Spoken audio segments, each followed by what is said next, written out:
Mari kita teruskan pengajian tafsir Universitas Islam Indonesia. Untuk hari ini dimulai dari ayat 6. Di dalam Al-Quran dijelaskan bahwa orang-orang kafir adalah selalu ingkar, baik mereka engkau peringatkan atau tidak, sama saja mereka tidak akan beriman. Ayat ke-7 menjelaskan khotamallahu ala qulubihim wa ala sam'ihim. Di sini diterjemah dengan Allah telah mengunci hati dan pendengaran mereka dan penglihatan mereka tertutup rapat. Para pendengar yang kami hormati, tentu ini bagian dari kategori orang kafir. Ada orang kafir tertentu yang karena angkuhnya, karena cueknya terhadap kebenaran, sehingga dihukum Allah dengan dikunci hati dan pendengaran mereka. Juga dijelaskan bahwa wa'ala absorihim ghisyawah dan penglihatan mereka tertutup rapat. Akhirnya mereka mengalami walahum azabun azim, mereka pasti mendapat siksa yang pedih. Tentu dalam keyakinan para ulama sebagaimana yang termaktub atau mansus atau eksplisit dalam teks Al-Quran adalah ini jenis-jenis orang kafir yang ketika mati dalam keadaan kafir. Dalam sebagian ayat disebut wama tuwahum kufar, mereka kafir dan mati dalam keadaan kafir. Dengan demikian maka ayat ini untuk orang-orang kafir yang mati dalam keadaan kafir, bukan kafir yang akhirnya bertaubat. Jika ada orang kafir yang akhirnya bertaubat dan berbuat amal soleh, mereka iman secara benar, maka masuk kategori ayat Qulil ladzina kafaru iyantahu yughfar lahum ma qad salaf. Katakan Muhammad pada mereka yang kafir, jika mau berhenti dari kekafirannya, maka akan diampuni apa-apa yang sudah lewat atau dosa-dosa yang pernah mereka lakukan. Para pendengar yang kami hormati, bahwa ayat ini mengatakan orang-orang kafir kamu peringatkan atau tidak, sama saja mereka tidak iman. Meskipun ini satu kejadian atau satu fakta, satu kategori yang faktual di antara orang-orang kafir, yaitu diperingatkan apa tidak diperingatkan tetap tidak iman. Tapi ini tidak menjadikan hukum bahwa Nabi tidak wajib dakwah atau memperingatkan. Dalam banyak ayat Allah mengatakan in alaika illal balagh, kamu Muhammad harus tetap menyampaikan meskipun mereka menolak. Karena menyampaikan kebenaran, memperjelas kebenaran atau berargumentasi tentang kebenaran harus selalu disampaikan kepada mereka. Dan tentu sebagian mereka faktanya iman. Dengan demikian ayat ini khusus bagi mereka yang kafir dan mati dalam keadaan kafir, baru diancam walahum azabun azim, mereka itu dapat siksa yang pedih. Tapi jika mereka kafir dan menjadi mukmin karena penjelasan-penjelasan Nabi, maka dia dihukumi mukmin dan dia berhak masuk surga. Dalam surat Al-Bayyinah dijelaskan bahwa fungsi Nabi adalah bayyinah. Bayyinah maknanya adalah menjelaskan satu kebenaran yang begitu jelas, sehingga orang yang paling ingkar sekalipun, paling bodoh sekalipun, paling angkuh sekalipun, karena penjelasan Nabi sangat argumentatif dan sangat rasional, banyak juga mereka yang menerima. Bagaimana termaktub dalam surat Al-Bayyinah, lam yakunil ladzina kafaru min ahlil kitab wal musyrikin munfakina hatta ta'tiyahumul bayyinah rasulun minallahi yatlu suhufan mutahharah.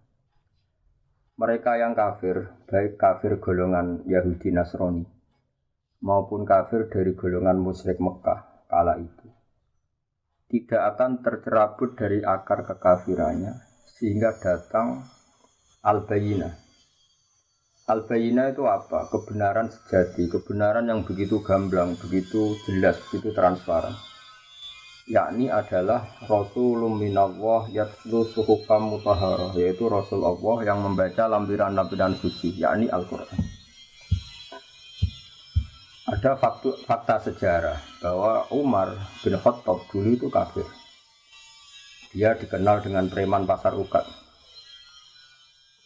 Dia dengan lantang mau membunuh Rasulullah. Ketika di tengah perjalanan, Umar ketemu sama temannya. Dia ditanya, mau kemana kamu Umar? Mau bunuh Muhammad karena dia sudah bikin agama yang baru. Lalu kata temannya tadi, kenapa kamu membunuh Muhammad sementara saudari kamu, saudara putra putri kamu juga sudah mengikuti Muhammad? Lalu Umar berbalik arah mencari adiknya.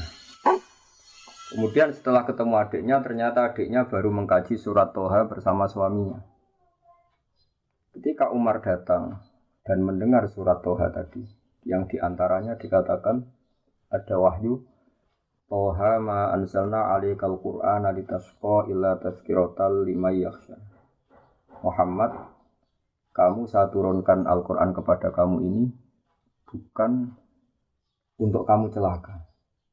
Quran turun kepada kamu hanya untuk sebagai peringatan liman yakhsha, bagi mereka yang punya rasa takut kepada Allah Subhanahu wa taala. Kenapa Allah perlu ditakuti? Karena Allah adalah zat yang mempunyai langit bumi, yang menguasai alam raya. Sebab itu diistilahkan dalam Al-Qur'an tanzilam mimman khalaqal arda was samawati al-ula. Lalu ketika Umar mendengar ayat ini dia tahu dan dia berkomentar ma hadza min qaulil bashar, enggak mungkin karangan manusia seperti ini. Akhirnya dia iman. Lalu setelah iman mencari Rasulullah dan ketemu di rumahnya Zaid bin Arqam, kemudian dikenal sebagai tanggal kejayaan Islam karena saat itu Umar masuk Islam. Dengan fakta-fakta seperti ini, maka ayat 5, ayat 6 dan ayat 7 adalah khusus orang-orang kafir yang mati dalam keadaan kafir. Tapi bukan berarti semua kafir adalah ngalami khotamallahu ala qulubihim wa ala sam'ihim. Orang-orang kafir yang hatinya ditutup sampai mati enggak. Sebab banyak juga orang kafir yang akhirnya masuk Islam. Yang masyhur dalam sejarah ada Sayyidina Umar bin Khattab, ada Khalid bin Walid, ada putra Abu Jahal, Ikrimah bin Abi Jahal, ada Abi Sufyan, masih banyak lagi kafir-kafir Quraisy yang akhirnya masuk Islam. Dengan demikian ayat 6 sampai 7 adalah kategori tertentu, yaitu mereka kafir dan mati dalam keadaan kafir. Sementara orang-orang kafir yang akhirnya masuk Islam, baik secara individu kayak Sayyidina Umar, kayak Sayyidina Khalid bin Walid, kayak beberapa sahabat, juga di akhir masa kenabian Rasulullah sebelum beliau wafat, tepatnya peristiwa Fathi Mekah, ketika Mekah dikuasai Rasulullah adalah ada gelombang di mana orang kafir secara massal masuk Islam, yaitu yang disebut dalam surat Fatah, idza jaa nasrullahi wal fathu wa ra'aitan nasa yadkhuluna fi dinillahi afwaja. Jika telah datang pertolongan Allah dan telah datang juga kemenangan-kemenangan kamu atas musuh-musuh kamu Muhammad, dan akhirnya kamu melihat, bersaksi, melihat langsung Waraitan nasa, kamu melihat para manusia, para orang-orang kafir, yadkhuluna fi dinillahi afwaja. Waraitan nasa yadkhuluna fi dinillahi afwaja. Kamu melihat manusia memasuki Islam, termasuk Islam dengan keadaan bergelombang-gelombang atau berjamaah-berjamaah. Dengan demikian jelas sekali bahwa kategori orang kafir adalah satu, orang-orang kafir yang mati dalam keadaan kafir. Ini yang kena vonis di neraka selamanya, walakum adzabun azim. Ada orang-orang kafir yang akhirnya Islam. Ini yang disebut dalam ayat qulil ladzina kafaru iyantahu yughfar lahum ma qad salaf. Katakan pada orang-orang yang kafir, jika mau berhenti dari kekafiran, maka dosa-dosa mereka akan diampuni. Lalu tentang kewajiban sawaun alaihim anzartahum am lam tunzirhum. Tentu kita sepakat sebagaimana mansus atau eksplisit atau termaktub dalam Al-Quran, Nabi diutus Allah adalah untuk memberi penjelasan kebenaran. Sehingga dari penjelasan-penjelasan itu Nabi bisa mengubah bangsa Arab yang dulu mayoritas kafir menjadi mayoritas Muslim. Ini yang disebut Al-Bayyinah. Ada contoh unik dari kekeliruan orang kafir yang sudah akut. Tapi karena logika yang dibangun Nabi, akhirnya mereka tercerabut juga dari kesalahan itu. Bisa terbebas juga dari kesalahan itu. Orang-orang kafir adalah merasa bahwa di dunia ini urusan banyak. Urusan banyak, kasusnya banyak, problem hidup banyak. beban hidup banyak. Sehingga mereka berpikir kalau kita punya Tuhan satu maka tidak cukup untuk menyelesaikan masalah-masalah kita. Lam yasa'na ilahun wahid. Tentu kita tidak cukup oleh Tuhan satu karena urusan kita banyak, problem kita banyak. Begitu seterusnya. Sehingga di seputar Ka'bah itu ada 360 berhala. Belum berhala-berhala kecil yang disembah oleh mereka yang musyrik di rumah masing-masing sebagai benda yang dituhankan. Ketika Rasulullah mengajak bahwa Tuhan itu harus satu, Tuhan itu enggak sama dengan makhluk. Mereka protes, ya Muhammad, kita ini punya urusan banyak, punya problem banyak. Tidak mungkin masalah semua ini selesai dengan satu Tuhan. Ini yang diceritakan oleh Allah Subhanahu wa taala dalam ayat aja'alal alihata ilaha wahida inna hadza lasyai'un 'ujab. Masa Muhammad mengajari kita satu Tuhan? Ini aneh. Karena urusan banyak kok Tuhannya satu. Lalu Rasulullah dengan sabar, dengan bijak, dengan telaten mengajarkan mereka. Mereka diajarkan demikian. Kalau kamu punya satu Tuhan, yang Tuhan itu memberi rezeki kamu, merawat kamu, mensubsidi kamu. Lalu ada satu Tuhan yang jadi beban bagi kamu. Kamu harus membersihkan dia, kamu harus memandikan dia, kamu harus ngasih makan dia. Lalu kamu milih Tuhan yang mana? Kata mereka, tentu milih Tuhan yang memberi kita. Berhala-berhala yang kamu sembah adalah merepotkan kalian. Kamu harus menyuci mereka, membersihkan mereka, ngasih sesajen sama mereka. Ini yang disebut dalam satu masal dalam perumpamaan wa huwa kallun ala maula. Hanya jadi beban bagi kamu. Oke Muhammad, kita memilih Tuhan yang enggak merepotkan kita, tapi Tuhan yang memberi rezeki kita, yang memberi makan kita, yang menciptakan langit dan bumi. Lalu Tuhan yang begitu berapa Muhammad? Allah memberi penjelasan lagi lewat nabinya. Allah membuat satu perumpamaan. Kalau kalian jadi pembantu, dulu istilahnya budak sahaya. Kalau sekarang mungkin pembantu. Meskipun pembantu dan budak tentu beda. Tapi gampangan dalam perumpamaan begini. Kalau kamu jadi bawahan, kemudian punya majikan banyak, semuanya minta kamu layani, mereka semuanya minta perintahnya dilaksanakan. Mereka akan tersinggung dan marah besar kalau perintahnya tidak dilaksanakan. Lalu majikan Anda ini banyak, perintahnya beda-beda, seleranya beda-beda, semuanya tersinggung kalau semua perintahnya tidak dilaksanakan. Dengan kalau kamu jadi pembantu atau bawahan punya satu majikan. Majikan ini akhlaknya baik, tidak otoriter, perintahnya tunggal. Dan hanya dia majikan kamu.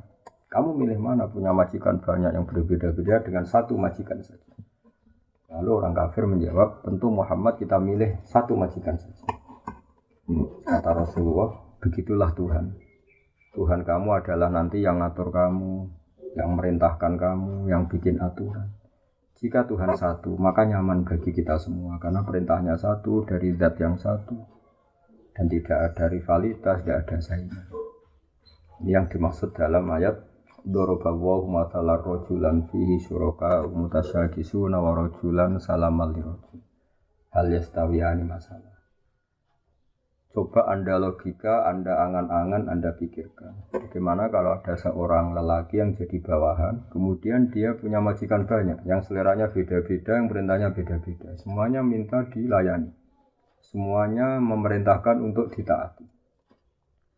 Tentu ini akan membingungkan sang bawahan karena perintahnya beda-beda. Lalu dibanding dengan satu pembantu atau bawahan yang punya satu majikan. Lalu Anda milih mana? Mereka sepakat milih satu majikan. Akhirnya mereka sadar bahwa punya Tuhan banyak itu menjadi repot, menjadi problem, menjadi masalah. Akhirnya lewat kesadaran itu karena barokah ajaran Rasulullah SAW, akhirnya mereka berkeyakinan dan menjadi tahu bahwa fa'alam annahu la ilaha illallah, bahwa memang Tuhan itu harus satu. Di sini yang dimaksud al-bayyinah. Maka pemirsa yang kami hormati, pendengar yang kami cintai, kita jangan bosan-bosan membuat argumentasi ilmiah yang memastikan bahwa Tuhan itu satu. Dan Tuhan adalah ala kulli syai'in qadir. Ini yang dimaksud dengan al-bayyinah. Satu kejelasan, satu kebenaran yang begitu gamblang, begitu jelas, sampai semua orang itu menjadi tahu. Ketika kebenaran begitu jelas, begitu gamblang oleh logika yang paling sederhana sampai logika yang paling serius, ini disebut al-bayyinah. Sebab itu Allah mengajari semua nabi adalah dengan hujjah, argumentasi ilmiah. Maka dalam banyak ayat disebut wa tilka hujjatuna atainaha Ibrahim ala qaum. Ada keyakinan orang kafir saat Nabi Ibrahim bahwa berhala itu memberi manfaat. Mereka menyembahnya, mereka memberi sesajen, mereka memuja-muja. Suatu saat di hari besar mereka, semuanya paginya mau datang ke berhala itu di satu area khusus. Lalu malamnya sebelum ada acara, Nabi Ibrahim memangkas semua berhala-berhala kecil dan kapaknya digalungkan sama berhala paling besar. Lalu paginya geger, mereka akhirnya lewat identifikasi sosial akhirnya tahu bahwa pasti pelakunya Ibrahim karena selama ini yang menentang kita nyembah berhala itu Ibrahim. Ditanyalah Ibrahim, kamu yang memotongi berhala-berhala kecil ini? Kata Ibrahim, tidak, tentu yang motongi yang bawa kapak.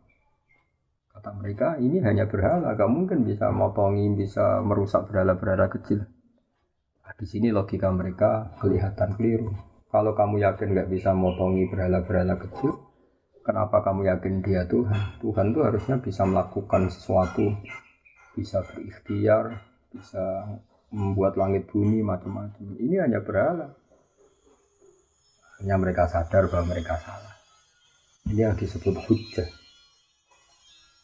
Sebab itu para pendengar yang kami hormati, kita jangan bosan punya logika-logika atau argumentasi ilmiah yang menjadikan umat manusia selalu dalam keadaan tauhid. Ini penting karena iman hanya murni keturunan misalnya atau kultural setempat, ini masih rawan untuk diombang-ambing oleh fitnah atau oleh cobaan-cobaan non-muslim.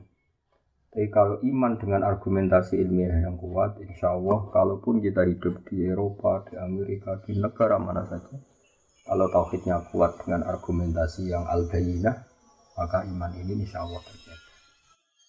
Sebab itu para nabi sering mengatakan, Qul inni ala bayyinatin min rabbi. Kita ini begitu jelas mendapatkan kebenaran dari Tuhan. Ada kisah unik zaman kafir Quraisy. Ada seseorang yang malam-malam memuja-muja berhalanya. Kemudian pas dia memuja-muja berhalanya, kebetulan saat itu ada seekor luwak mengencingi kepala berhala itu. Maka dia kaget, terus si menyembah tadi bilang, Ailahun yabulu alaihi sa'laban. Masa ini Tuhan kok dikencingi luwak? Terus dia sadar dan ini. Sehingga hemat kami para pendengar bahwa latihlah terus logika beriman. Logika bahwa Allah satu, Tuhan satu. Sebab ini satu logika yang paling final. Logika yang paling final dan paling mudah diterima oleh akal sehat. Akal kita, rasa kita, fitrah kita, kalau dikatakan Tuhan satu dan Tuhan menguasai alam raya dan Tuhan tidak punya rival, tentu lebih mudah menerima. Sehingga disebut agama ini fitratallahi allati fataran nasa 'alaiha. Selain logika ini tentu akan mengundang pertanyaan-pertanyaan terus yang lebih ekstrim. Misalnya logika Tuhan tiga, pasti pertanyaannya lalu tiga ini yang paling hebat siapa? Yang paling pertama siapa? Ini pertanyaan-pertanyaan yang nggak mungkin terjawab. Sehingga paling mudah di logika adalah Tuhan itu satu dan Tuhan tidak ada jenis yang sama. Tidak ada yang sama, yang sejenis. Di sini terus kemudian orang-orang kafir tanya lagi, ya Muhammad, Tuhan kamu yang menarik itu, yang hebat itu, lalu sifatnya kayak apa? Turunlah surat Qul huwallahu ahad, Allahus samad, lam yalid wa lam yulad wa lam yakul lahu kufuwan ahad. Tuhan kami ini juga Tuhan kalian, Tuhan sealam raya dan Tuhan yang sejati adalah Tuhan yang satu. Allahus samad dan Tuhan yang menjadi tujuan untuk kita lapuri masalah-masalah kita. Tuhan yang kita berdoa kepadanya setiap kita punya masalah. Lalu ciri Tuhan lagi adalah lam yalid wa lam yulad. Dia tidak melahirkan juga tidak dilahirkan. Ini penting karena Tuhan adalah zat yang enggak mungkin ada kembarannya. Sehingga kalau punya anak nanti tentu anak itu sejenis dengan bapak. Padahal ini tidak mungkin dalam Tuhan. Karena Tuhan adalah laisa kamitslihi syai'un, pasti tidak ada kembarannya. Karena Tuhan adalah zat yang azali, yang pertama, dan tentu punya sifat-sifat yang sama sekali berbeda dengan makhluk. Yang oleh istilah para ulama disebut mukhalafatul hawadisi, pasti beda dengan makhluk. Kalau bahasa Quran menyebut laisa kamitslihi syai'un, pasti enggak ada badannya. Kemudian ayat ini ditutup walam yakul lahu kufuwan ahad, dan tak ada seorang pun yang akan menyamai Tuhan sampai kapanpun. Di sini banyak sekali individu kafir Quraisy yang masuk Islam. Klimaknya adalah ketika Fathu Mekah mereka masuk Islam secara bergelombang-gelombang. Sebab itu sekarang kita saksikan Mekah, Madinah dan semua Timur Tengah mayoritas Muslim. Ini barokahnya penjelasan atau al-bayinah atau argumentasi ilmiah yang terus diterangkan, dibawa-bawa, disosialisasikan oleh Rasulullah SAW. Sebab itu saya ulang lagi ayat 6 innal ladzina kafaru sawa'un 'alaihim a'anzartahum am lam tunzirhum la yu'minun. Di sini diterjemah adapun mereka yang ingkar baik mereka itu engkau peringatkan atau tidak sama saja mereka tidak akan beriman. Ini adalah jenis-jenis atau kategori orang kafir yang mereka kafir terus sampai mati. Misalnya Abu Jahal, Abu Lahab. Tapi tentu ini satu jenis. Yang nanti ada jenis lain dari orang-orang kafir itu yang masuk ayat. Misalnya idza jaa nasrullahi wal fathu wa ra'aitan nasa yadkhuluna fi dinillahi afwaja. Jadi ada orang-orang kafir yang akhirnya masuk Islam dan mati dalam keadaan Islam. Dan itu banyak sekali sebagaimana kita tahu dalam sejarah ada Umar, ada Khalid bin Walid, ada Abi Sufyan dan sebagainya dan sebagainya. Sebab itu dalam disiplin ilmu tafsir dijelaskan seorang mufassir atau seorang mutarjim menerjemah harus hafal Quran dan harus menguasai makna-makna Quran. Sebab 1-2 ayat kadang-kadang di situ Allah hanya menjelaskan satu kategori saja. Ada kategori-kategori lain yang dijelaskan di ayat lain. Misalnya ada ayat yang menjelaskan umat Islam itu wajib melakukan ini. Misalnya disebut 4. Di ayat lain disebutkan sampai 8. Di ayat lain lagi misalnya disebutkan sampai 6. Lalu kita menghitung semua itu termasuk kewajiban. Dan itu normal dalam ulumul Quran. Sebab itu misalnya di sini diterangkan hanya ada orang kafir, misalnya yang akhirnya berjenis sawa'un 'alaihim anzartahum am lam tunzirhum. Orang-orang kafir yang kamu peringatkan apa enggak tetap enggak mukmin, artinya tetap kafir. Tapi ada orang-orang kafir yang akhirnya munfakin, tercerabut dari akar kekafirannya karena datang sebuah bayinah. Ini yang disebut lam yakunil ladzina kafaru min ahlil kitab wal musyrikin munfakina hatta ta'tiyahumul bayinah. Ini penting saya sampaikan biar kita punya tradisi kalau sebagai mufassir atau pengambil makna dari Quran kita harus komprehensif ayat-ayat yang terkait kita kaji, tematik-tematik yang terkait kita kaji, asbabun nuzul kita kaji, kesimpulan-kesimpulan linguistik juga kita kaji, fakta-fakta sosial juga kita kaji.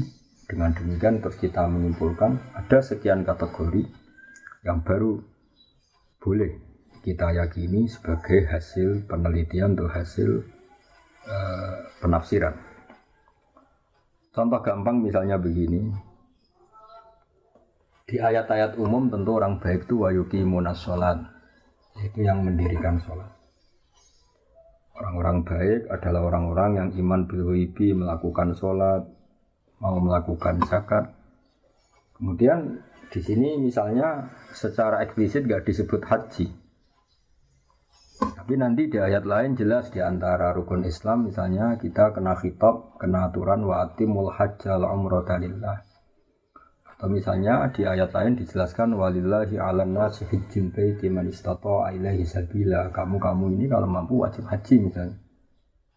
Nah, kenapa ini di ayat yang berbeda? Karena memang Quran turun itu dalam durasi waktu 23 tahun. Ada masa di periode-periode Mekah Rasulullah hanya menjelaskan argumentasi tauhid. Makanya ini disebut ayat-ayat Makkiyah atau surat-surat Makkiyah. Kemudian di Madaniyah karena Islam sudah mapan, kemudian kewajiban-kewajiban Islam diterangkan secara eksplisit. Mulai zakat, bahkan kadarnya, nisabnya, aturannya, bahkan mustahiknya, siapa yang berhak menerima zakat, misalnya innamas shadaqatu lil fuqara dan seterusnya. Sehingga justru di antara mukjizat Quran, tingkat kesusastraan Quran adalah menjelaskan itu sesuai konteks. Sebab itu kita tidak bisa menyimpulkan satu Quran tanpa Anda harus hafal dulu semua. Kalau tidak, kamu harus mengikuti ulama yang hafal, yang ahli tafsir. Karena ayat ini menjadi komprehensif, menjadi lengkap pemaknanya setelah kita memperbandingkannya. Misalnya tadi, di awal Baqarah belum dijelaskan kewajiban haji. Tapi nanti di awal juz 4 misalnya ada kata-kata walillahi 'alan nasi hajjil baiti man istata'a ilaihi sabila. Di ayat lain sampai dijelaskan cara berhaji. Misalnya kamu harus begini, kalau haji itu ada kemungkinan ifrad, tamattu, qiran. Kalau tamattu aturannya faman tamatta'a bil umrati ilal haji famastaysara minal hadi dan sebagainya dan sebagainya. Dengan warning dari saya demikian, saya mohon sekali bahwa ulumul Quran adalah ilmu yang sangat sensitif, yang sangat peka, karena Quran adalah kitab suci, panutan umat Islam. Maka sebaiknya seseorang jangan gegabah dalam menafsirkan Quran. Kalau kita tidak ahlinya, bisa merujuk ke terjemah Kemenak atau terjemah-terjemah keluaran Al-Azhar, keluaran konsensus para ulama yang kredibel atau mengikuti ulama-ulama yang muktabar, yang kredibel, yang kapabel di bidang. Saya kira untuk pertemuan ini kami anggap cukup dan insya Allah pada pertemuan berikutnya mulai ayat 8 yaitu Allah menerangkan tentang sifat-sifat orang munafik yang dimulai dari ayat wa minan nasi may yaqulu amanna billahi wa bil yaumil akhir wa ma hum bimumin. Mohon maaf atas semua kesalahan. Wabillahi taufiq wal hidayah. Wassalamualaikum warahmatullahi wabarakatuh.